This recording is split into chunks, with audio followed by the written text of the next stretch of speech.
Thanks, Deputy Speaker, and thanks for offering to extend the time so I can finish some remarks that are important, I think, at this time of natural disaster in our nation and for us in the Territory, as well as we begin a cyclone period that could potentially see up to 11 cyclones during the season.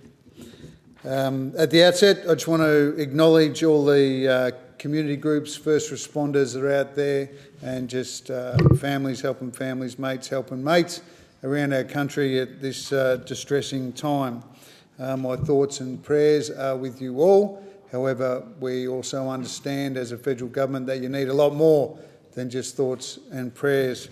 You need action, and you need a supportive federal government working cooperatively with the states and territories and local government at this time. And so it is a sense of pride that I can contribute to this debate. The Albanese Government has started delivering on our commitment, our promise to create a new disaster ready fund to help our communities all around the nation prepare for natural disasters. And despite the previous Speaker's admirable defence of one of his local members, it also has to be said that over the past decade, what we saw from those opposite was a failure to really help Australians prepare for floods, fires and storms.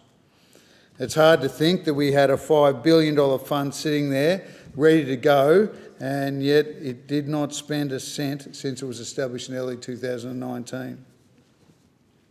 And while that fund was sitting there untouched, it was accruing millions of dollars of interest, and interest that could have been spent to help those Australians who had been battered by floods and fires to rebuild their lives and protect their communities. So those opposite, I think it is fair to say, could have done more, but we need to learn from that, and we are. When they did belatedly start offering assistance, they too often, as a federal government, started playing some political games with the states, particularly if they weren't from their political organisation, and that is unfortunate. And dividing people and not showing national leadership in a time of crisis is, I think, partially responsible for the decision the Australian people made in May this year. Now, as so many Australians are experiencing now, floods or even the creeping flood towards your home is devastating for people and for communities. We reflect on our experience in the Northern Territory. We're at Katherine in the Northern Territory with the Katherine River.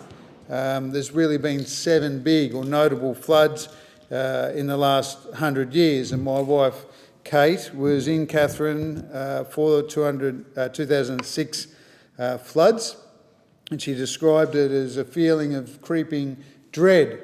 And that's what so many families, including someone I heard on morning TV the other day around Echuca, talked about that creeping dread as the floodwaters crept closer to their houses.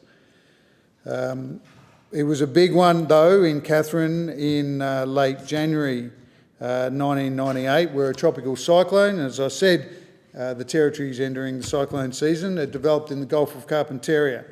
There was 3 days of steady rain over that Australia Day period in 1998. 4 people died and thousands of people were evacuated.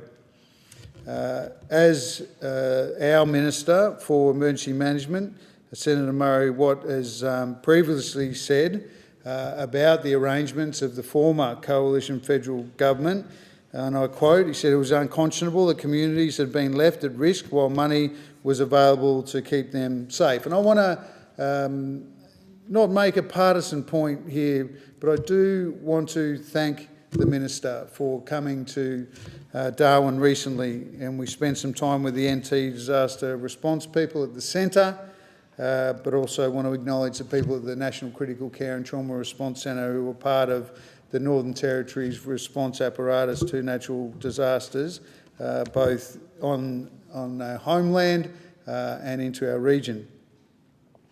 So the natural disaster funds, should be used to help communities prepare for disasters. And when we don't need to be told that they're going to be more frequent. We know that climate change and the La Nina weather systems, a third of which is forming, are going to mean that we're going to have more floods.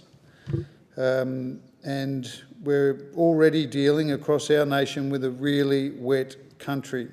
Down the whole East Coast, but beyond the East Coast as well, the ground is absolutely full with water. And we're going to expect, as I said, an unusually early start to the cyclone season. We've had a lot of rain already. There's going to be a pause this week, but more rain coming after that. And a number of our remote communities have to evacuate every year as those storms approach.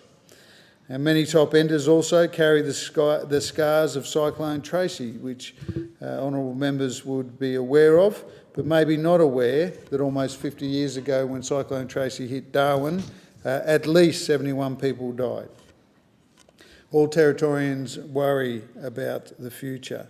So I'm delighted, Deputy Speaker, that this Disaster Ready Fund bill will lead to real action in terms of both mitigation and support for those who will inevitably be affected by worsening weather events.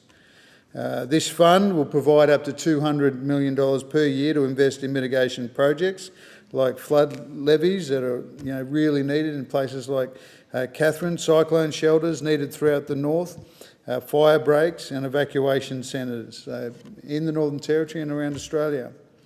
And our government will not repeat the mistakes of former governments. We will prepare with the communities for natural disasters, we'll protect lives and livelihoods, and we'll hopefully then see much lower damage from floods, fires and cyclones.